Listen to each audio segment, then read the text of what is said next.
Targum Obadiah, Obadiah 4, the second part. As mentioned previously, I'd like to use this video just to comment on M. How should we conceptualize this in translation into English? Well, one thing we could do is we could refer to Cook's Glossary of Targum Onkelos, recognizing, of course, that Onkelos and Jonathan are different, but they're of the same dialect, Jewish Literary Aramaic. And we look at M, remembering Babylonian pointing, and we see his gloss as if with a real condition. So that's an Aramaic take. Let's look at cross languages here in Accordance Bible Software. So on the left, I have Targum Obadiah. Second column from left, an English translation. Third column from left is Masoretic text. Fourth column, ESV. And notice this. In the ESV, we have a though translation for that M.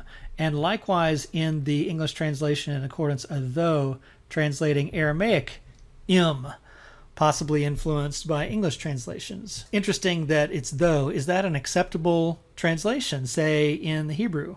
Well, we can go to Fonda Mavra's Hebrew reference grammar and notice this.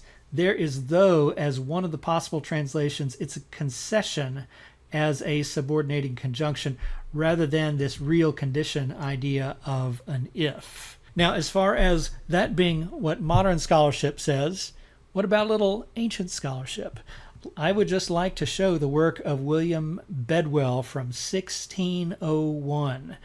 William Bedwell was one of the original King James Version translators in the First Westminster Company, as they were called, a group of 10 scholars that worked on Genesis to 2 Kings.